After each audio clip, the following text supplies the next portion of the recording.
April 10th, 2020. This is Nerd Bourbon episode 149. I'm Seth Sturgill. And I am Todd Sturgill. Todd, you know what I was thinking about actually just now as I was taking my pre-record session pee? What was it? What's that, Seth? What were you thinking about? You know, I walked into my bathroom and I saw my disgusting half-naked visage in the bathroom mirror. Mm-hmm. And I thought to myself, God, you remember when we briefly experimented with video? Actually being on camera while we recorded? Unfortunately, yeah. and how just like we did that for like a few episodes and then we decided like, you know what? Like part of the advantage of podcasting is doing it in your fucking underwear. Preach. I mean, to be honest with you, I probably still wouldn't give a shit even if I'd be naked. Oh, on camera? Yeah, I wouldn't care. It's in these corona times, there are people who are for supplemental income. They're doing like naked streams and stuff. Mm-hmm. Think you're gonna get in on that? What? Do a little naked content for the channel? I mean, I can, but the thing is, I'm still working. I'm an essential son of a bitch. You're essential. Maybe that could be part of the video headline. Maybe that'll turn somebody on. Like essential employee strips for your pleasure. I'll do a naked shelf stocking.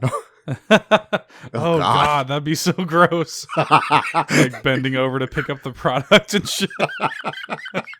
Balls dangling and shit.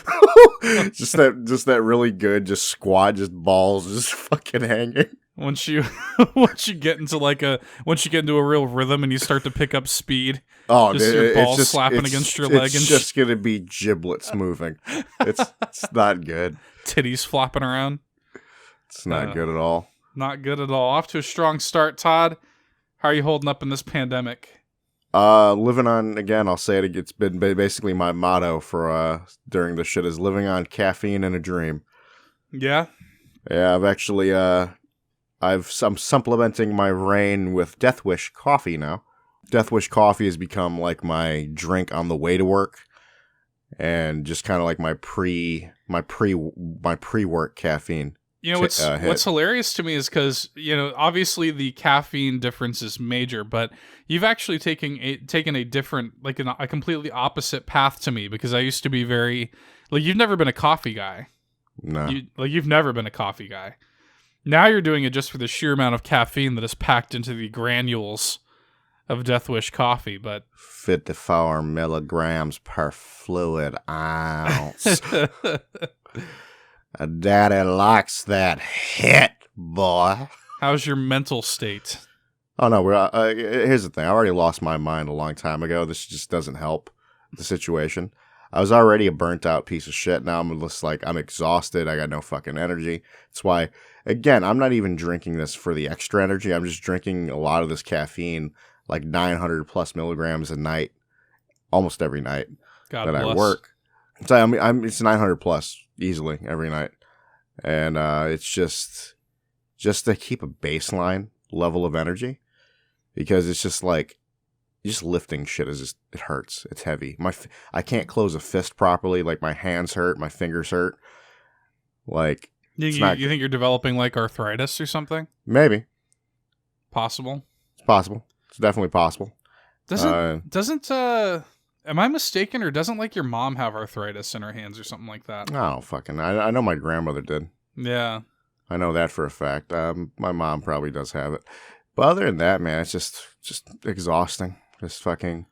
Well, by the time everybody's listening to this, I will be on day 13 of my quarantine. Time is meaningless. Time as a concept was fun while it lasted, and now it has no meaning whatsoever. It's a depressing black hole. My days consist of Animal Crossing until my wife comes home and I get to be a human being. So yeah, that's kind of where I'm at. Luckily, there's video games. Todd, what have you been playing?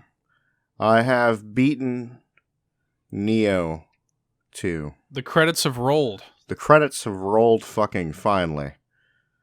Just as the heads of your enemies have rolled. Oh, yes. Oh, yes. Oh, yes. So, final thoughts on Neo 2. It's kind of where I'm at right now. Great game. It is essentially... I'll say this. If you didn't like Neo 1, this is not the game for you. Right. This is for people that already like Neo 1. And shit, I mean, if this is your first time playing it, either way, if you like it, you like it. But in my mind, I think it's some more... I kind of like the Diablo-esque loot in the game. I've always liked that shit. That is interesting. That's something that I think a lot of people forget about. Yeah. When it comes to Neo.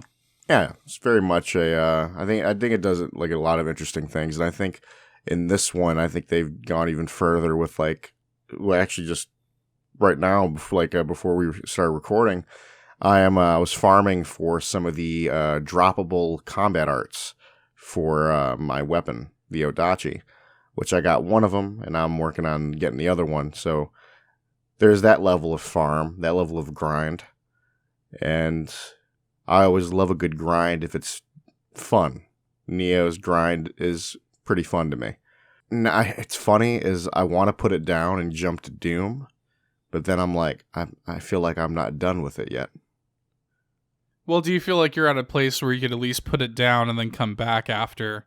Technically, but I don't know if I will. You don't know if that's what you want to do or not? I'm old man Steve Rogers. No, I don't think I will. I don't know if I will do that. It's just, I don't know, man. It's like it's comfort gaming for me right now. As much as like that game has genuinely got me pissed off, got the adrenaline pumping for getting me into that good old Souls-like fucking adrenaline. Oh, well, Lord. I mean, that's what you come to the party for, right? Dude, that's how, like, the final fight, like, it was like the final boss. I'm not gonna like spoil it or whatever, but it's like the final boss is it's pretty good. It's a pretty good final fight, but like there was a little ass clench at the end there. It was like I had like no, it was like, oh, it was one of those moments where like he got one hit, I'm dead. He had one hit, he's dead. So that was, I think you were there when I was fighting him, and I was just like, yes. And yeah, it was a good time. Definitely a good time. But it's like now I'm on to like New Game Plus. There's the DLCs and shit that are probably going to come out. I think like I feel like they're trying to tie into the DLCs with this like cutscene that happened towards the end of the game. And it seems like there might be 3 DLCs. I think that's basically what they did with the first one, right? Yeah, which is on brand with Neo 1. Yeah. And I do like some of the things like that tie in to Neo 1, and that's all I'm going to say with that without like spoiling shit. Right. Like, shit got spoiled for me. And I'm like, I'm probably still going to be playing this game for a majority of like the rest of the year. Yeah, I mean, it's one of those things where like it was funny because obviously we're going to talk about some substantial video game delays later on in the show when we get to the news drop. But I was talking to Dan yesterday, and I was just kind of looking at the new slate of games, really just games coming out within the next like month and change, because everything beyond May is just up in the air, honestly. Mm-hmm. Who knows what's going to get pushed? Who knows what's going to make the cut? You know what I mean? Who knows if consoles are even going to come out this year? Who fucking knows? It's all up in the air. But I was just looking at the upcoming slate, and I'm just like, okay, I'm kind of solid for a little while, because at the time you're listening to this, Final Fantasy VII Remake is out. I, of course, have not played it yet. I will be playing it. I'll have thoughts on it next week. I'm, still balls deep in Animal Crossing. That's like my main thing. I've got a ton of indie games that I'm kind of like chipping away at. And I've got like the Wonderful 101 Remastered that I backed on Kickstarter comes out this month. And then like the new Shantae game comes out in May. And then if worse comes to worse, I could go to Death Stranding. I could go back and finish up the Outer Worlds. Like I'm good. Like I'm solid. That's kind of the place where I'm at. And I could pick up Doom. You know what I mean? So I'm just. That's the thing. I still have games that I need to like play. It's just when I truly feel like I'm done with Neo, I can move on. Yeah. So I'm just kind of like, it's funny. This like doldrums and these delays and everything that have been happening, I'm kind of thankful for them, because it's given me an opportunity to really marinate on some of these games. And like I said, go back through the backlog. So mostly it's been Animal Crossing. Hour count update, Todd. At the time, it's going to be much more by the time you guys are listening to this, but at the time of this recording, my Switch clock says that I've played Animal Crossing for 125 hours or more. So that's where I'm at currently. My town is coming together.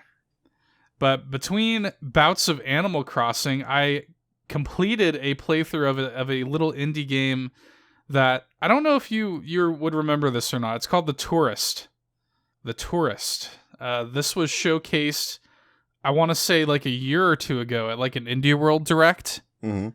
And it's developed by Shinen, which is a indie, like really small European developer. And they have a really good relationship with Nintendo. They do a lot of like they're almost like a Nintendo second party at this point. Their games are usually Nintendo exclusives. They're known for the Fast RMX and Fast Racing Neo series, which, by the way, if you're a Switch owner, Fast RMX is a great game. It's practically the closest you're going to get to a new F-Zero game. It's basically a new F-Zero game. They are really good at getting the most out of Nintendo hardware. Like, Fast RMX is a fucking gorgeous game. And in its own way, The Tourist is a really gorgeous game, too, and it runs really well. It's a 3D voxel. So it's got these chunky, like if you Google the game, it's The Tourist with a Y. It's got a really pretty art style. It's not quite pixel art. It's like 3D pixels. It runs really smoothly, looks really good, some good lighting effects. And it's essentially like a exploration puzzle platformer. Like, it's almost like an adventure game. There's multiple islands to go through. There's like puzzles to solve that involve you like going like to, oh, I gotta go get this item on this island and bring it to this guy on another island. It's kind of like an adventure game in that way. It's got a interesting little mystery story behind it. Learning who the tourist truly is. Seeing what that title's all about. It's left wide open for a sequel. And I really dug it. Now, it's not perfect. I'll say this, it's not perfect. The reason I ended up picking it up, actually, the game is on sale right now. There's a big spring sale on the eShop, and it's been on my wish list for forever. So when I saw it was on sale, I snatched it up. The game is super obtuse. Like, it reminds me a little bit of like Hyper Light Drifter or Fez, you know? Mm-hmm. Where there's like languages and text and stuff that you just don't know. And, like, the game has no intention of telling you, which that part of it's good. But then, like, sometimes the puzzle design is a little obtuse to where, like, it's like when you finally figure out, you're like, how the fuck was I supposed to know that? Kind of thing, you know? So that can be frustrating sometimes. There's also some platforming stuff that's really annoying in the game. There's a moment in this game that had me so pissed. Kind of towards the end of the game, one of the last things you do is a platforming challenge. And it had me so fucking mad, Todd. And I'll tell you why. Because you had to jump on these spheres. Now think about this. These are circles in a game where everything else is made of squares. Right? Mm-hmm. So it is like virtually impossible to spatially determine where you're at in relation to the spheres. And like it was the most frustrating goddamn thing. It probably took me 30 minutes to an hour to get past that one section. It was the worst. But I still recommend it. I mean, it's got its little issues, but I still really liked it. It's also short, which I liked. It took me about like 6.5 hours to 100% the game. Yeah, you love a good short game. I love a good short but sweet game. I love to see it. I love it. I got something short and Yeah, I got something short and sour. Oh God. Oh God. But no, it's a good like weekend kind of game. You could just kind of blaze through it and have a good time. I recommend it. I finally started playing Shovel Knight King of Cards. Oh yeah? Which has been sitting on my console. That came out like months ago, and I'm finally getting around to it. And it's good. It's weird because like King Knight has an interesting control style where he's got this like kind of dash that he does. Okay. And then once you hit something with the dash, he like spins in the air, just like you see him do with his boss fight. Mm-hmm. But the downward kind of arc to his spin is also an attack. So you use that for both combat and you use it for platforming. And some of the platforming I'll tell you this is already by far the hardest Shovel Knight game. I'm only like maybe 2 hours into it. This is already by far the hardest Shovel Knight experience available. No, that's... I'll stay away from that. It's very difficult. The platforming is difficult. They've also introduced an entirely new... There's a card game that they invented for this DLC called Joustus.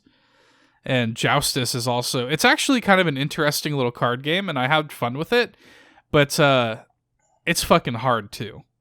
Like, until you really wrap your head around it, it's pretty difficult as well. So this is definitely not... This expansion is not for you if you're not a Shovel Knight veteran.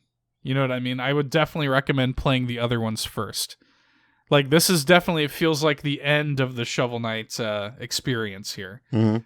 And I also, as nice as it is to go back to Shovel Knight, I'm also just a little bit like... I'm kind of glad this is the last one. Because I'm like, fuck, I've been playing this game and its expansions for like 5 years now. You know what I mean? Mm-hmm. Like, it's time to move on. And I'm sure Yacht Club is glad to be moving on too. But I mean, look, credit to them. They did not have to deliver on all of this stuff to the quality that they did, and they absolutely did, because these expansions are all 5 to 8 hour. I think Spectre of Torment, which is my favorite one, Spectre of Torment, I think, is the best expansion. You technically can't say that yet until you've finished. I would be really shocked if King of Cards takes over Spectre of Torment. Because Spectre Knight just has the best controls, and it's just the most fun, and the cast of characters is just the best in Spectre of Torment. And Spectre Knight as a character is also just really cool. You get a lot of his backstory. Yeah. I would be very shocked if I ended up liking King of Cards more than Spectre of Torment. But yeah, that one took me like 9 or 10 hours, like to 100%. So they're pretty meaty expansions. I'm looking forward to playing more. Another thing I'm meaning to do, I have not done it yet, but Slay the Spire just got some free DLC, a new character to play as. So I've been meaning to dig into that. I know Dead Cells just had some new DLC, the Bad Seed DLC. So there's a lot of little indie games that I've been kind of chipping away at. Real quick, before we get into the news, I want to shout out something that I somehow just learned about yesterday. Okay? Mm-hmm. This is a Kickstarter for a game. I just wanted to stop and talk about it because I just think it's really cool. It's called Sea of Stars. All right. This game is developed by Sabotage, which is I want to say they're like maybe a Finnish. So they're European, maybe in Finland or something like that. Or no. Sorry. They're from Quebec, I'm seeing here. So they're Canadian. So they're from Quebec. And they're the developers behind The Messenger. You remember The Messenger? That's that kind of Ninja Gaiden kind of style game. I think I remember that, yeah. Yeah. Came out like a year ago. I really liked it. I talked about it on the show.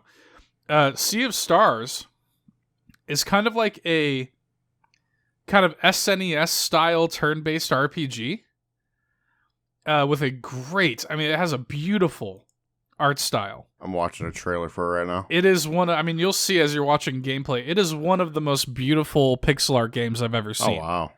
I love the way the game looks. What's really interesting about this game is that the characters that you play as in this game show up in The Messenger. It's in the same universe as The Messenger. Okay. It's like a prequel, essentially, to the world of The Messenger, which is really, I think that's a really cool idea. Well, this game is gorgeous. It's fucking beautiful, and the combat looks so much fun because, like, not only is it turn-based, it's also kind of skill-based. It's kind of like the Mario and Luigi or Paper Mario games where you defend by timed button presses and stuff like that, and you can get better attacks if you time your stuff correctly, and it just looks really good. And the cherry on top, I mean, as if there wasn't enough Chrono Trigger influence to this game, they just announced yesterday, at the time of this recording, that they have a guest composer on the game, Yasunori Mitsuda, legendary video game composer, who is going to be contributing to this game. He did the soundtrack for Chrono Trigger. So, like, one of the most legendary video game composers of all time. So, I mean, this game is going to be something special. I highly recommend checking out the Kickstarter. I will put a link to it in the episode description if you're interested in backing it. It's already funded. It's already, like, well over its funding goal. I went ahead and backed it. It's by the time you're listening to this, it's only going to have a week left to go. But if this is something that's up your alley, I highly recommend giving this a look. So I just wanted to shout out Sea of Stars before we move on into some news. You ready for some news, Todd? No, I think we're gonna call it here. No. Hey, you know what? Fuck it. Bye, guys. No. Get fucking dunked on. No. Yeah. We've got some pretty significant news to cover this week. Let's start with a softball here. Let's talk about Resident Evil 8, Todd. Did they announce that?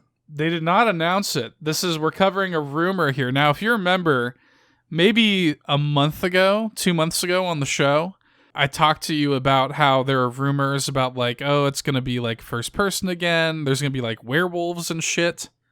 You remember that? Yeah. Well, now we've got a little bit more substantiated reports. So this comes from, they had, like, a kind of, like, Resident Evil Ambassadors event where they allowed fans to, like, kind of focus test Resident Evil 8. And from what we're hearing, the game's working title is Resident Evil Village, where they take the like the VILL in Village and they make it look like the 8, you know? Yeah. Kind of like how they did with fucking 7 with the VI and L and Evil, you know? So Resident Evil Village, it looks like and sounds like it's going to be taking place in this, like, kind of snowy, like, mountain village. There is a stalker kind of antagonist in this one called the Witch, I guess, what they're saying. And it's gonna be, like, kind of like stalking you, kind of like a Mr. X kind of esque character. Yeah. Throughout the course of the game, it is indeed going to be first person. It's going to be focusing on Ethan, which was the main character of RE7. And I guess Chris Redfield is going to have a huge part of the game's story. He's going to be kind of Ethan's mentor, kind of, working through the game with Chris there. And it's funny because they showed a bunch of different versions of Chris, a bunch of different designs. Because as you might remember, people kind of hated his design when he shows up at the end. It was such a fucking departure, man. Yeah, so they've kind of focus tested several different designs of Chris to see what people liked more. They're saying something about Chris that this version of the character, they're describing him as tortured. A tortured version of the character. I mean, there was a little bit of that even in the fucking Resident Evil that should not be named. 6. Yeah. Yeah, and it's sort of like one of those things where there is supernatural stuff. So they did describe, like, these werewolves. They're like these bestial werewolf type enemies, and they describe situations where it's like you can't fucking fight them. Like, you dead ass can't fight them. Like, did they show any of those designs or no? No, we have not seen the designs. Oh, I am so curious about like I don't know. I just don't think they needed to, like, drastically change the shit out of them like they did. Well, from what it sounds like, they're kind of going for with this game. It's going to be one of those things where it's like it's going to be playing with, like, okay, are we going full, like, fucking supernatural, or is this, like, in your head? You know, like, it's going to be one of those, like, mental trip kind of things. Okay. Sounds interesting. From what they're hearing from, like, the focus group, the people who are, like, leaking this information, they said it was being talked about as essentially being treated as, like, a spiritual successor to Resident Evil 4. So, like, Resident Evil 4 is very much centered around, like, a village and, like, a population and stuff like that. It's really creepy, and it seems like 8 might be going for that same kind of vibe. It's like this village of people who are, like, fucked up, you know? and you're just trying to like survive it. So I don't know. It sounds kind of interesting. Apparently, another thing that the focus group was saying that they're actually experimenting with is the inventory system. So Resident Evil 4 had a really interesting inventory system where it was almost like you're playing Tetris. You could fit, as long as you could fit the item in your inventory on a grid, and like you could kind of like, you know, mix and match things to fit it properly, you could hold whatever you wanted.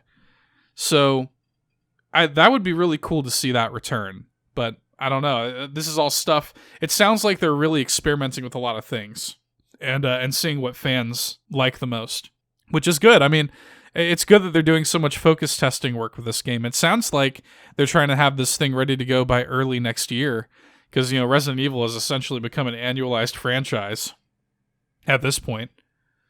I think we've had a yearly Resident Evil game since 7. Is that right? Because we had 7, and then like we had the remakes. Yeah, the remakes, and then now we got 8 coming. I mean, so you know, it seems like they're really going balls deep with Resident Evil. I would be interested in trying it. It might even make me go back and play 7, despite my distaste for that game. Maybe I'll have to play 7 just so I get to know the character of Ethan a little bit. I mean, there's not much to know. Isn't it just like, my family? His wife. His wife, okay. I wouldn't even go that far. His family. That's like his that's wife. like the whole deal. So I'm trying to think if there's really anything. And his wife was a liar. His wife was a liar, huh? We're getting into some spoilers? Yes. Apparently, they're also saying that this is actually going to be a cross-gen game. They expect the game to be revealed within a few months. So it's going to be on like, you know, PS4 and PS5 kind of thing. So we shall see. We shall see. They're definitely going ham on Resident Evil right now. So anyway, Todd, new details have been revealed about the Lego Super Mario playset. Wanted to touch on that. Give you a little Lego Mario news here.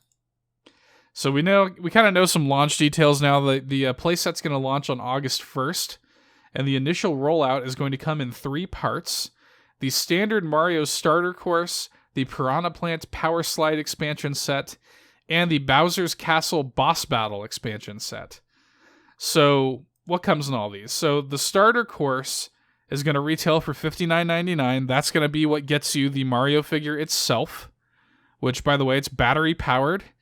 It can connect to a smartphone app that Lego is developing to go alongside this. Dude, what? Lego's got battery powered shit now? This Mario figure, I think, is the first of its kind. Yeah, because it's bothering me. I'm watching a video and I don't like it. Well, because it's got like LED screens like on his eyes. It's bothering the shit out of me right now. Yeah. So it's gonna have that. It's gonna have a Goomba and Bowser Jr. And it's gonna have like the actual terrain and the blocks and all that, which of course is modular. You can build that to your liking and go through the little stupid course there. The Piranha Plant Power Slide expansion will cost $29.99. It'll add on to the base set, adding a pair of Piranha Plants and a Koopa Troopa to the mix. It's got this little sliding mechanism where you've got 2 Piranha Plants on each side, and Mario can kind of slide between them and shit. The big boy, though, Bowser's Castle Boss Battle set. It's going to cost $99.99, which is way too expensive. But it's also kind of a lot more involved than the other sets. This actually has like the Bowser's Castle. It's not like a full Bowser's Castle, but it's like a good size. It's got Bowser himself, of course. It's got a Boo, Dry Bones, lava terrain, and stuff like that. So it's a little more involved. But I believe you can pre-order all of that now. I believe that's a thing. And yeah, that launches August 1st. They seem pretty confident in that. It does not seem like that's the sort of thing that's going to be delayed because of COVID or anything like that. So August 1st is the date for that. Todd, you going to pick up some Mario Legos? No. There is a part of me, I'll be honest. I'm not going to buy this, but there's a part of me that wants to have that like Lego Mario monstrosity just as a piece of memorabilia, you know? It hurts me. It hurts me looking at it. I feel like, though, I really do. I talked about this when they first revealed this Lego Mario collaboration. I feel like this is the start of like a partnership. Like, why would they do this if they did not plan on making a Lego Mario video game at some point? I don't know. I don't think this ends with bricks. I don't think this ends with the toys. I think you're going to see a Lego Mario game at some point. Especially since Lego is the well's kind of running dry for Lego, I'm sorry to say, in the video game space. Because, like, we've got the Lego Skywalker collection coming out at some point this year. The Lego Skywalker saga or whatever, which I'm day one purchase, by the way. But beyond that, I mean, I don't know what else Lego games what other Lego games they can do. They've kind of touched on it all. Mm-hmm. They've wrung the DC universe and the Marvel universe dry. Harry Potter's done. Unless they do, like, Lego Fantastic Beasts, which nobody wants. So, I don't know. Lego Overwatch? I don't fucking know. No. No! Award-winning indie darling Disco Elysium. You hear of Disco Elysium, Todd? You ever hear of this game? No. Big indie game. People love it. Apparently a really good story. It cleaned up at the fucking Game Awards. I remember it won like 5 or 6 awards at the Game Awards. Anyway, it is making its way to consoles soon, according to its developers. No release date or price was given, but this should be a good opportunity for console gamers to give the game a try. It actually, for the narrative alone, it's won several awards. It actually recently took home the BAFTA for Best Narrative, and it won out over games like Life is Strange 2 and Control and Fallen Order. So apparently this game's story is really good. I'm definitely going to give it a look. It's going to come, they said, to PS4, Xbox One, and Switch. So I think I'm going to grab it on Switch when it comes out. No release date yet, though. But I just wanted to touch on that, if that is something that people wanted to give a look to. Todd, let's talk about E3 for a second. No, E3 is dead. This year it is, certainly. Now, as you well know, we covered this on the show. It was huge news. Maybe one of the biggest pieces of news of the year was that E3 2020 was officially canceled last month due to COVID-19 virus concerns. And while the show is still not going to be taking place this year, the ESA already has their sights on 2021. So according to GamesIndustry.biz, memos were sent out to industry partners late last week detailing that a, quote, reimagined E3 will return, and it's going to be from June 15th to June 17th, 2021. So another quick little tidbit here. After the cancellation of the show this year, the ESA indicated that they were considering digital event options, but it does not look like that's happening anymore. Yeah, I'm looking at that. Yeah. In a statement provided to IGN, they said, quote, "Given the disruption brought on by the COVID-19 pandemic, we will not be presenting an online E3 2020 event in June. Instead, we'll be working with exhibitors to promote and showcase individual company announcements, including on www.e3expo.com, in the coming months. We look forward to bringing our industry and community together in 2021 to present a reimagined E3 that will highlight new offerings and thrill our audiences," end quote. So, nothing happening in terms of E3 this year. It sounds like they're going to use the platform for other people's announcements, which is fine. I'm curious. This is going to be a really interesting year, dude. Like, between the COVID-19 shit, between all of this, between E3 being canceled, like, June is going to be a fascinating month.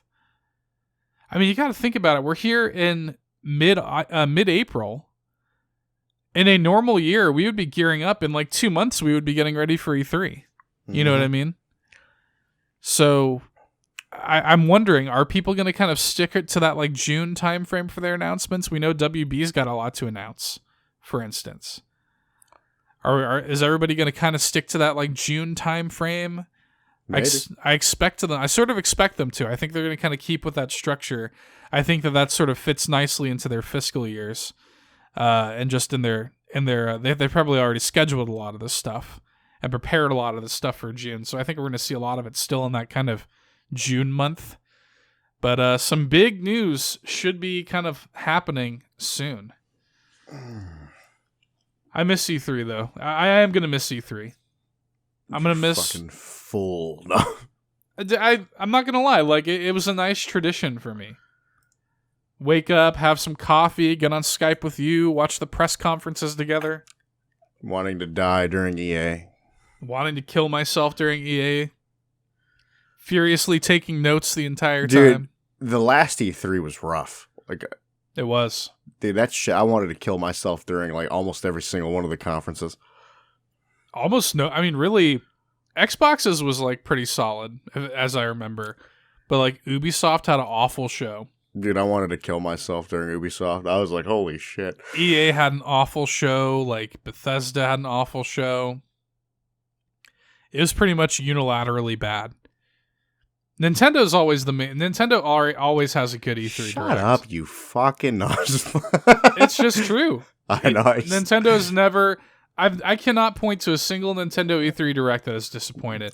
And I'm telling you, if they announce like everything I feel like they're going to announce this year for E3, Nintendo is going to fucking dominate this E3. Your fucking nose lives up Nintendo saying. You have no idea. I got my Mario mustache. It's looking a little brown. Tom. Oh. That Mario mustache looking a little brown on me. No, but shit. It's just true. I mean, like everything we know going into this. I mean, it's just true. And I also wonder. You know, we kind of mused on this maybe a week or two ago on the show. When are we going to see these consoles, man? Like, we've seen Xbox Series X. We've seen what the box looks like. When are we going to get release information? Pricing? If not E3, then when? If not June, then when? July. If not June, then July.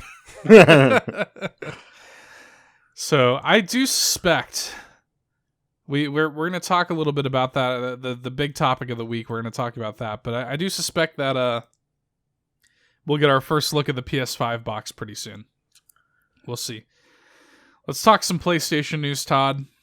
Sony announced this week that both Marvel's Iron Man VR and The Last of Us Part 2 are both being delayed indefinitely due to COVID-19 concerns.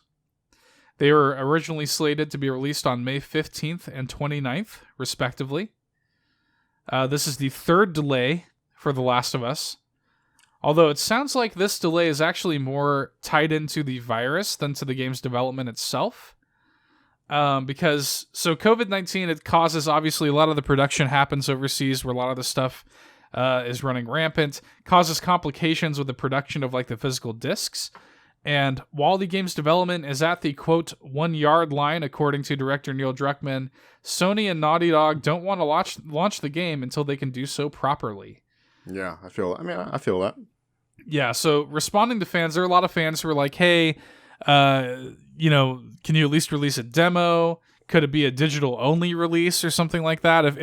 If printing the discs is a problem, can we do a digital-only release? And Neil Druckmann responded to that. He indicated that Naughty Dog wants to make the game available to all of its fans when it launches, not just some. Neil Druckmann was on the PlayStation Blogcast, and he said, quote, "If we just get it to a small fraction of people, what about all the people that don't get it? Fuck them." Right now, we're looking at all sorts of different options. What's the best way to get it to all of our fans as soon as possible? But that's going to take time for us to shift and figure things out and also see where the world's at. You know, things are changing from day to day. Neil Druckmann. No. Yeah. So, what do you make of that? Do you feel like they should change their release strategy? Should it release digital only? I mean, personally, I don't think there'd be a problem doing digital only, and then the sacks of shit that don't have internet can get their fucking discs. So you see it from like an elitist standpoint. Yes. Of like, you don't got good internet? You want physical copies? Fuck you. Trash.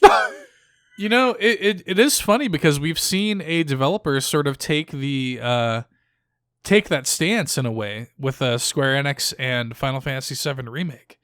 Because Square put out a statement where they're like, look, like you might not be able to find this game at retail.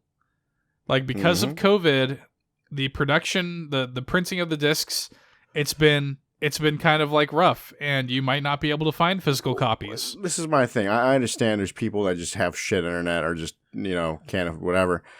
But we're coming into almost a pure digital age, There are a few factors. There are people who, they have shit internet and they can't digitally download games. They are collectors who collect physical media, or they are people who don't like they're not on board with the digital things. They don't trust it or whatever. A lot of people feel like, oh well, okay, boomer. Yeah. Yeah, they're like, oh well, whenever the fucking servers go down, I just don't have my game anymore. Such is life. And Move on. That's certainly a concern, with digital media, but you gotta take the good and the bad, I think. I mean, it's one of those things where like I care about game preservation, certainly. I want physical media to exist in some form just so that the media is preserved. But me personally, I am not a consumer of much physical media anymore. No, it's so rare for me to even buy anything like physical anymore. Well, the only time I buy something physical if it's like a really good fucking deal on like Amazon or some shit. It is so rare for me. The last physical game I bought was God of War. I actually had a little internal debate with myself because, The Rise of Skywalker just came out on Blu-ray. And I was like, I would rather have it digital, but I already have all the other movies on Blu-ray, So I wound up getting it physically on Blu-ray. But that is honestly probably going to be the last Blu-ray I ever buy, to be honest with you. I don't really expect to buy any other Blu-rays. Now, they did just release... this sucks. They just released the big Skywalker Saga box set. Oh, did they? Where all the movies are in 4K for the first time. Now, when you stream them on Disney Plus, it's in 4K, but this is like the big box set, 4K Ultra HD. They finally just released that. That's like fucking like $300 or something like that. So tempted, but unless it's something like that, I don't really plan on doing physical media really for anything. I'm fully digital with video games at this point. I'm fully digital with music at this point. Physical media, really books. Like, I get physical books still, but that's about it. Anyway. So, on the subject of a possible demo, Neil Druckmann stressed that creating a vertical slice demo of the game would take a tremendous amount of work that the studio would rather spend putting on the finishing touches to the game. So it's like, yeah, they could make a demo, but it's like, wouldn't you rather we spend that time on the game? Like, just wait. I mean, yeah. I would rather them put that extra little spit and polish on the game than you fuckers getting a little demo. So, yeah. I just want a taste, Seth. I just want a hit. Dude, that's how I am with fucking Rain. I'm a fucking fiend for it now. Get that hit. Here's my follow-up question to this. So Iron Man VR delayed. Last of Us delayed. Is Ghost of Tsushima next? Because, it was recently given a June 26th release date.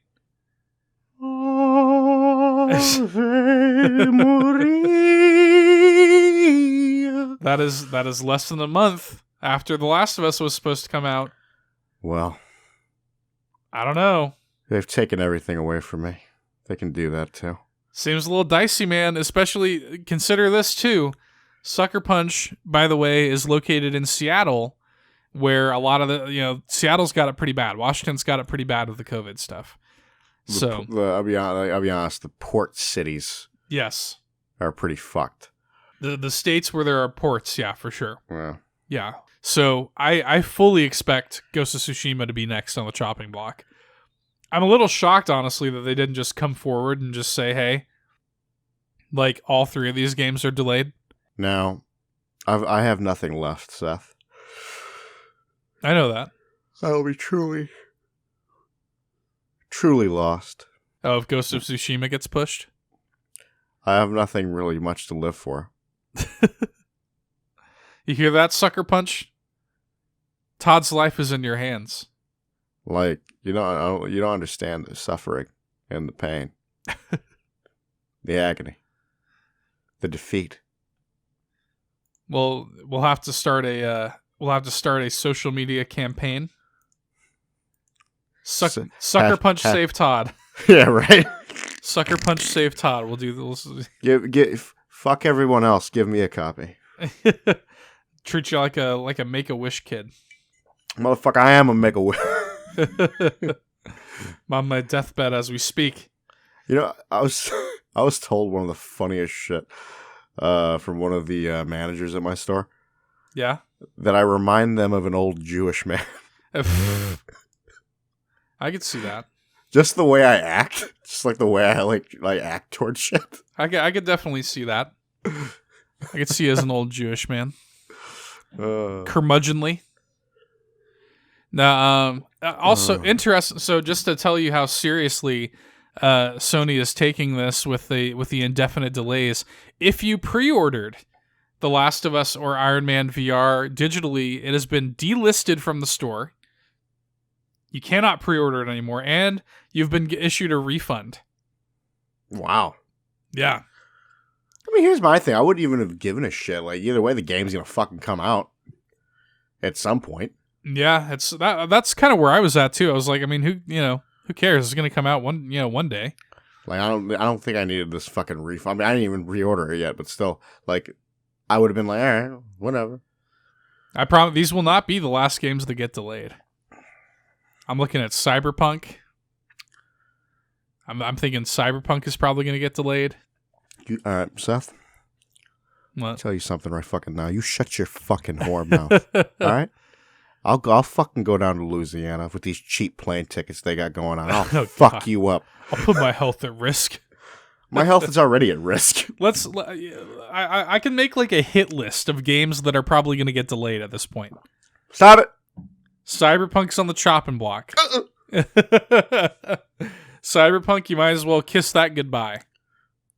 The consoles are probably going to get delayed to next year at this point because of here's the thing. They have to be producing these things like now, like soon, if they want to be out in time for fall. You know what I'm saying? No later than like June or July. They've got to be full bore producing these consoles. Like sometime this summer if they want to have them shipped and ready to rock by fall. So I don't know, man. I don't have a lot of confidence that they're going to come out this year. And by the way, Bungie and 343, and they're located up there in Seattle as well.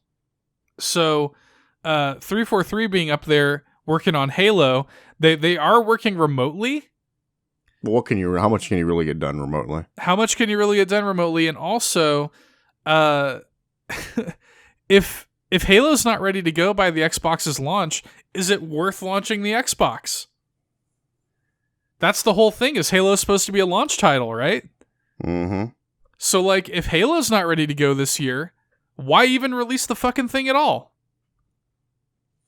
So, that's got to be something to consider. I mean, I think there's a lot of reason to believe that these things are not coming out this year, and I think that's why they're being so quiet on release dates and pricing and everything else.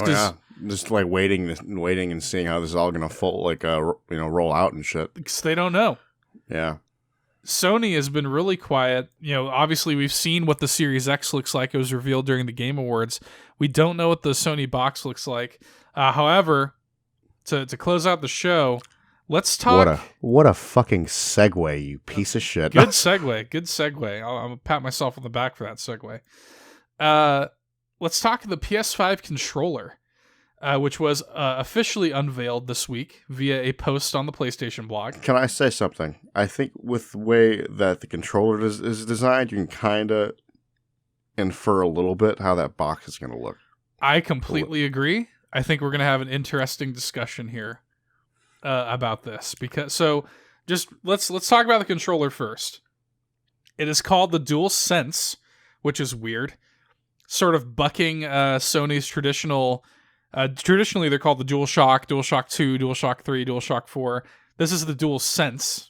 The reason it's called that, so the controller retains a lot of the DualShock 4's features because the thing's backwards compatible with PS4. It's got to have the light bar. It's got to have the center touchpad. The way the light bar is set on there now, it's actually like there's two lines, like two of the things on the side of the touchpad now, right? Yes, it is offset. I definitely prefer that. much more. It's much less intrusive, for sure. I still hope that they have a ability to turn it off. Or at least dim it. Well, you can dim it on the PS4 already. Oh, no, I have my shit dim. Yeah, you can dim it already, but I want the option to just flat out turn it off. Like, and then, like, if I am playing a game that utilizes it for some reason, give me, I can turn it on for that. But give me the option to flip it on and off. There's no reason for that thing to always be on. No reason at all. And it fucking kills battery life. Oh, real shit. Because my DualShock 4, I mean, it lasts like 30 minutes at this point on a single charge. Mm-hmm. That's a little bit of an exaggeration. At this point, you're better off keeping it fucking plugged in. A little bit of an exaggeration. But on some real shit, I don't think I get more than 10 hours. Yeah, I think that sounds about right. On a single charge, honestly. Yeah, that sounds about right. So anyway, so they've got that. They've kind of got some new features that they're adding. They've tweaked some old features. The controller's got a slightly bulkier form factor. I will say this. I think it looks like it would have a good hand feel. I think so too. I like that. I think it rounds out a little bit more so than the DualShock 4. I think it might feel almost like an Xbox controller in a way. That's exactly what I was going to say. It looks like it's got thicker kind of handles. It's like you said, it's kind of more rounded, although it looks like there's a little bit of an angular bit at the bottom there. Yeah. I think it is going to feel similar to an Xbox depending controller. on like the actual like size of it. Because there's parts of me that still like, I'm holding my PlayStation 4 controller now, the DualShock 4. Yeah. Like if it tries to keep the same like relative size, I'll be fine with it. Like I would have no issue with it getting a little bigger than the DualShock 4 because there's times where I do feel like the DualShock 4 is a tiny little baby boy of a controller. A little bit, yeah. But like I would have no issue with it like getting a little beefier in size with the DualSense. I sort of feel like I feel like this is probably the most drastic change. Oh yeah, it was like I think I've seen people that like what's the word online? People hating on it or very mixed, very very. That very sounds mixed. about right. Like it's a very very different design. Like if it wasn't mixed, I'd be surprised. Yeah, very divisive design here. But it's very different. I mean, it's like I would say the DualShock 4.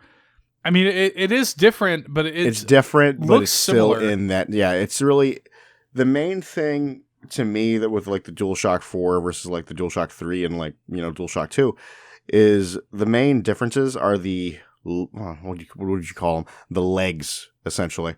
Yeah, like the handles. Like the handles of it. Like those are a little longer and they round out a little bit. But other than that, it's essentially the same fucking thing. Well, so the triggers are a little different, but what's funny is like we had the standard DualShock with PS1, which released with I guess technically the PSX because the original PS1 didn't have rumble.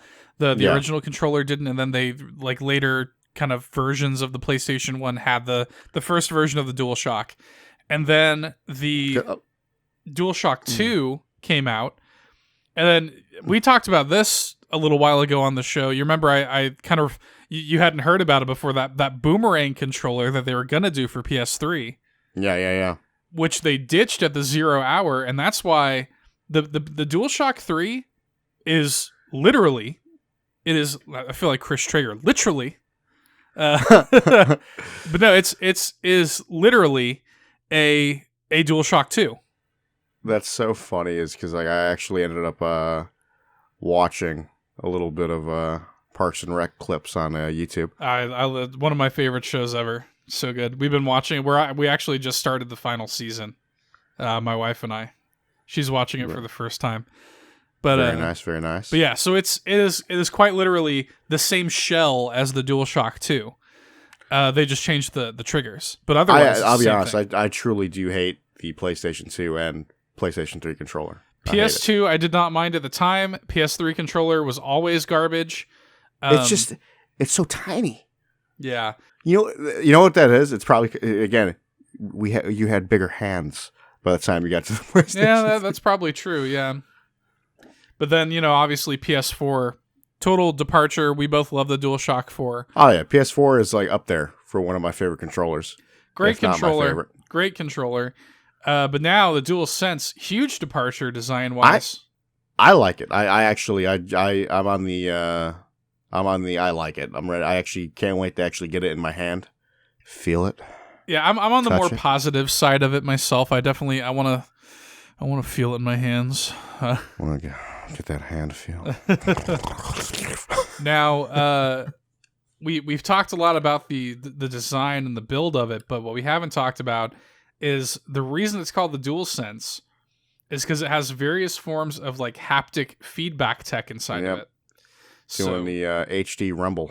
Yeah, that was exactly my thought. I was like, oh, cool. So you guys are literally just doing HD rumble. I do think that is the next step when it comes to like vibration with controllers. You know, it's like, why the fuck not? Yeah, I mean, I'll be honest. I am a big proponent of HD Rumble. So if you guys don't know, we're referring to HD Rumble on the Switch. That's Nintendo's kind of Rumble technology that they worked into the Switch's Joy-Cons and the Pro Controller, where you can like, you know, like I'll give you a really good example. When 1-2 Switch, launch game for the Switch, there's a mini game on there where you have to guess how many marbles is inside of a box. Mm-hmm. And you've got the Joy-Con in your hand, and you can feel, with the Rumble, you can feel the individual marbles rolling around in the Joy-Con. That's fucking crazy. It's really crazy. So essentially it sounds like Sony is taking a page out of Nintendo's book and putting essentially their own version of HD Rumble in the DualSense. And I don't think there's anything wrong with that. Like, no. I mean, look, steal from the best, right? I mean, I'm totally okay with that. They describe being able to feel like you're driving through grit and mud, you know, with a car and stuff like that. I think that's gonna be really cool, honestly. Like, because again, I don't really play my Switch as much as you, so I've felt some HD rumble and shit, but it's like not like with the DualSense. I feel like I'll actually be sitting there and using it like way more. So I will say, as somebody who has played like a shit ton of Switch, not every developer makes good use of HD Rumble, and I fully expect that to be the same case of the DualSense. Oh, of course. I don't think everybody's going to make great use of it. However, when there's really good HD Rumble in a game, like for example, Animal Crossing has got great HD Rumble. Like you can tell when you're fishing, for example. I've played so much of this game, and I'm so familiar with the HD Rumble, I can tell what kind of fish it is based on the rumble. Holy shit. You know what I'm saying? Like I can pretty accurately tell what kind of fish it is because each fish has a different movement pattern and rumble pattern. Oh, wow. So these are the kind of little intricacies that you can pull off with this haptic technology. So I'm excited to see what Sony does with this. Because they've got a few extra years of development on this now, obviously. So it'll be cool to see. They also have haptic feedback in the triggers. Ooh, okay. Which is kind of, Xbox has this too. Xbox has rumble in the triggers, but they're saying that it'll simulate specific actions. Like it'll feel different when you're firing a gun versus like a bow and arrow, right? Those things will feel different. So that's interesting. I'm excited to see what they do with that. I mean, this is such a major part of this controller, they literally are calling it the DualSense. Instead of the DualShock, straight changing. That, I mean, now it's like, it's instead of the DualShock 2, 3, you know, we're going to be getting the DualSense 1, 2, 3, you know. Most likely. More than likely, yeah. Unless it completely fails and they're like, fuck this. Yeah, it could be a failed experiment, right? It could be the next, I remember when... oh god, what was it called? When Sony was doing that motion-based shit with PS3. Oh, yeah, I know what you're talking about. You remember that with games like Lair? What the fuck was that called?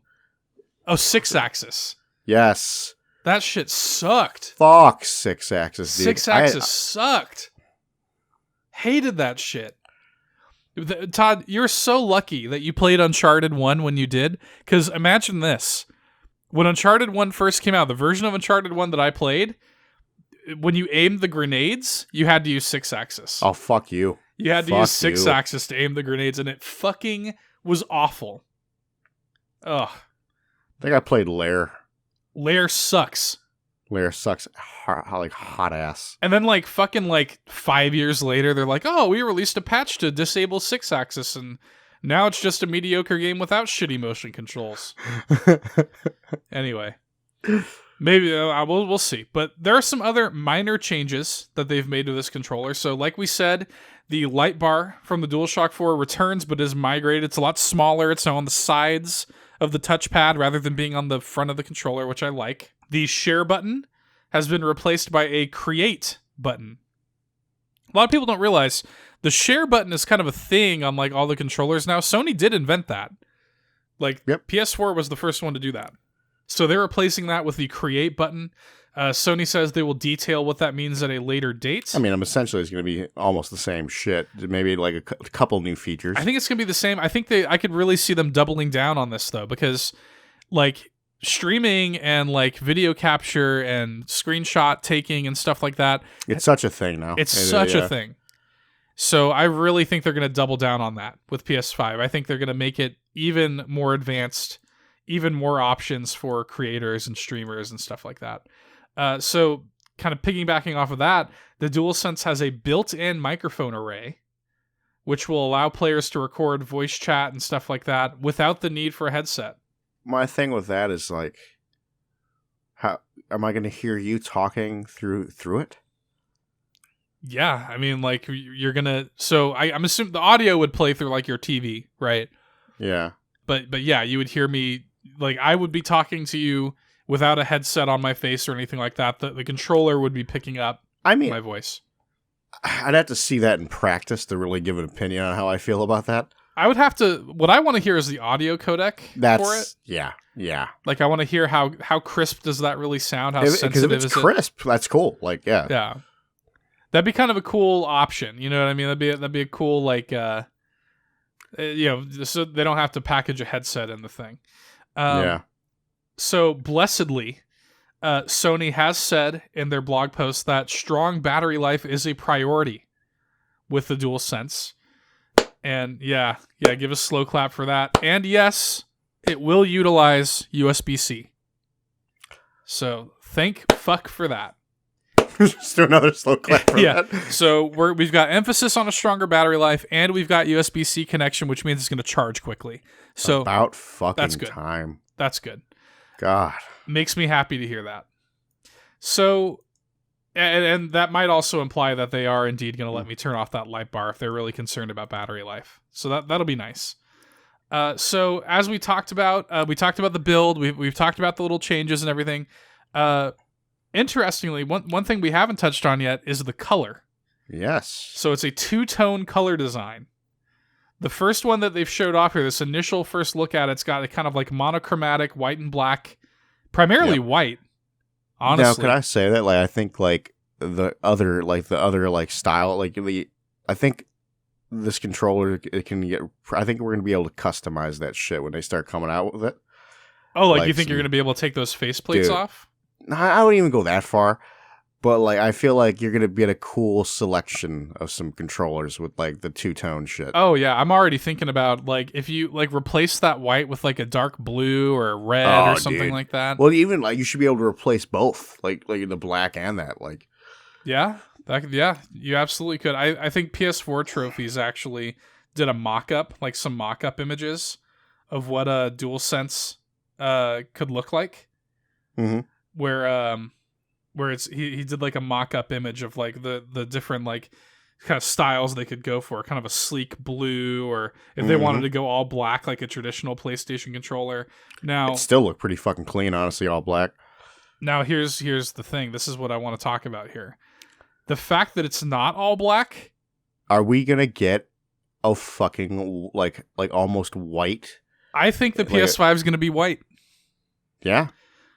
I really do. I think it's going to be white. Because it is like, because again, it's like the fucking controller is like, what, like 75% white? Maybe 65. I mean, it is primarily a white controller. Yeah.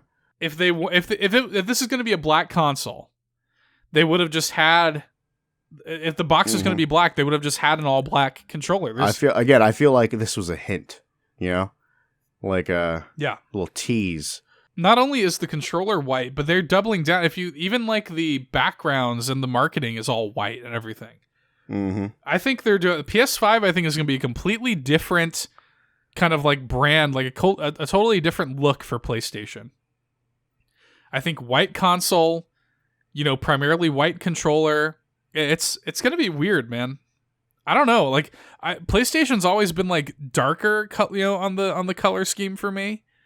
When I think PlayStation, I think of like a black box. It's been black essentially since PlayStation 2. Yeah, so I mean, weird. them going almost. I think it would really, really fucking clean is almost do like that kind of like two-tone, like maybe mainly white and maybe like a little bit of black. I like that. I think it looked fucking clean as hell. Because basically what we're looking at here, right? We still have the default kind of like light bar. If you look at the art and the initial images of this controller, it's like mostly white, the black kind of undertone, and then the blue of the light, right? It'd be really clean if they had like a monochrome black and white box, with a blue light on it. They would look so fucking clean. I would be very intrigued by that. But I mean, honestly, this excites me because, to be honest with you, like the Series X, whatever, I kind of like how it looks like a tower and everything, but it's just another black box on my entertainment center. Yeah, you know what I mean? Like, I want something a little more like grab my attention with it. Yeah, just for the love of God, do not make it glossy. That's the only thing I ask. Real shit. Give me some matte. That's the only thing I ask. Don't have any glossy element to it whatsoever. I hate gloss on consoles. So it's going to be interesting. Now, we've been very positive on all this. I got to be honest, as exciting as all this new technology is, I feel a little negative on it where I'm just like, you're shoving all this shit in here. This controller's going to cost $100. Oh, real shit. You know what I'm saying? Like, this controller's easily going to be $99.99. So I hope you don't break it. Like, I hope your thumbsticks don't fuck up or something like that, because you're going to be paying $100 for a new one. Shit, dude. You're a man who has gone through some DualShock 4s. How many DualShock 4s have I had throughout the years? So I'm saying, I mean... Let me think about it. Let me think about it real quick. It's a solid 5+. DualShock 4 is already, I think, standard retail like $60. Hurts my soul every time I had to. It's what, $60, $70, I think, standard? Yeah. Yep. You can find them on sale for like 40 or 50 or whatever, but I think it's 60 or 70 is standard for those. This is easily, it might be more. I could see it being anywhere between 99 and like 119. Yeah, I was actually about to say that, probably like up to like upwards to 120. I could easily see that. And this thing is going to be fucking pricey, and at a certain point, I'm almost like, have we gone a little too far? You know what I mean? With the controllers? Have we gone a little too far? At the end of the day, all I really give a shit about at the end of the day with a controller... Can I play my games? Yeah, can I play my games with it? Does it feel good in my hand? Does it have a good battery life? That's really all I care about. That's real shit. I mean, do I like some of those little, like, the nuances of all of, like, the... Like, I am looking forward to, like, the HD shit and all that, like, the haptic feedback and all that. It's gonna be cool. But at what cost? But again, even that is only dependent on developers who want to utilize it. And it's going to be, I'm telling you, like, the people that are probably usually going to, like, utilize it properly are, like, first party. Yeah, well, you're certainly... you don't have to worry about that. I guarantee you every single launch game is going to have, like, HD rumble out the ass. That's always... Whatever gimmick a new console launches with, the launch games always have to show it off, right? If you motherfuckers don't have that HD rumble... Well, But I could imagine, like situations like whenever they release the next Ratchet and Clank game for PS5, which is absolutely happening. Take that to the bank. Whenever they release that, I could totally imagine like when you got the trigger, you know, when you're throwing the wrench, you like feel the wrench flying out and everything, and feel it like come back. Yeah, feel it like snap back into your hand. Cool. Ooh, that'd be cool, dude. Imagine God of War 2, the axe. Ooh. They could send. Imagine this, right? You press the trigger to throw it, and you feel the vibration of that, but you can feel the vibration literally move up the handle through the palm of your hand, like you're physically throwing the axe. Ooh, stop it. And then, like, you feel that sudden heavy rumble, that like heavy snap of the axe back into your hand. They could do some really cool shit. You just fucking aroused me with that. I mean, they could do some really cool shit with it. I really hope that developers take advantage of this. That's what I think PS5 is going to be overall. A lot of cool technology, and it's like the ball's in the developer's court. The ball's in your court. Mm-hmm. Take advantage of it. You're going to have things like the SSD to take advantage of. You're going to have things like the DualSense to take advantage of. You've got a lot of, like, you've got a blank canvas to make great games with. You know what I mean? I think the PS5 is going to be really exciting. I see this the image you sent me. Yes, so I sent you an image. So it's funny is I actually kind of like that fucking reverse on the black and the white. I like that too. Yeah. Yeah, I like that a lot actually. I like that too, where it's reversed there. But even like I said, like that number 2 there, where it's like that dark blue. Yeah, it's clean, man. It's really. I mean, that's clean. Exactly something that they're gonna do. One thing I will say that I sort of miss, if you look at the new controller design, one thing that they did sort of do away with is the color coordination on the sacred symbols: triangle, square, circle, cross. They did away with that. Did they? Let me see that. I mean, I didn't even notice that. Let me see It's just black and white now. There's no color coordination on it anymore. Oh, yeah. And I kind of miss that. I don't know how I feel about that. And the actual PlayStation logo is just like black on there. It's not colored at all. It's a little too... It makes it look more clean, I think, and more like sleek and sexy, but it's not like... I don't know. I kind of miss the color coordination on the symbols there. So... I don't know, just a minor thing. I think it's a slick-looking controller. I think it might be a little overstuffed. I think it's going to be expensive, but I'm looking forward to... You're about to be overstuffed, boy. Ooh. You just got stuffed. The whole thing's killing action, huh? Anyway. The gravy-flavored condom. Ooh. Is that a thing? There was a thing. I don't remember that. That's funny. Anyway, that's all I got. Is that a thing? That's all I got this week, Todd. Talking about the PS5, talking about the DualSense. Is there anything else you'd like to add before we wrap it up? One day, when we don't have all this news, we will do a video game vomit. It's so funny, dude, because like every week, you know, one of our loyal listeners, my buddy Josh, he's mentioned a few times. He's like, man, I miss video game vomit. I'm like, it's gonna come back. Is it wrong? Is it wrong that at this point I'm like, do we just do video game vomit as like a side thing? Just here, video game. That vomit. Is something that I've thought about. I've thought about making it. That's something maybe to talk about later. I thought about maybe making it like a monthly show as its own thing. Yeah. I don't know. We'll see. But video game vomit will return in some form one day. I literally, because it's my turn next, I literally have the titles for it on my phone. Like, I'm ready to do it. It's been too crowded with news. Yeah, too crowded with news, and it's like, how long do you really want to listen to us talk? That's what I'm saying. If we added it to this episode, it would have been a 3-hour episode. Oh yeah, real shit. It's like, dude, the video game vomit episodes get pretty fucking long. Yeah, so no fucking thank you. We'll see. It will return in some form. You know, we will certainly return to video game vomit. We have not forgotten about it. Quite the contrary. I've actually even been working out a little like theme song for it that I've been kind of working together. So I'm trying to remember if you showed me that. I don't remember or not. No, I have not yet. I'll show it to you when it's done, though. Okay. Anyway, and we've also got some exciting stuff next week. And next week is episode 150. So, you know, big 150. That big 150. You know me. I'm a sentimental sap. Every 50 episodes, you gotta pour out a little bit. Oh yeah, you gotta celebrate. Pouring out for the homie. You gotta celebrate.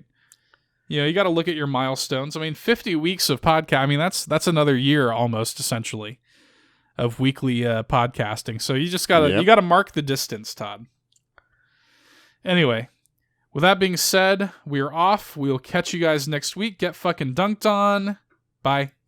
See ya. Hey there, thanks for checking out another fantastic Nerd Bourbon video. If you like what you saw and you want to see more, be sure to go ahead and subscribe, leave us a like, drop us a nice comment, or I guess a mean one if that's your prerogative. But until next time, get dunked on.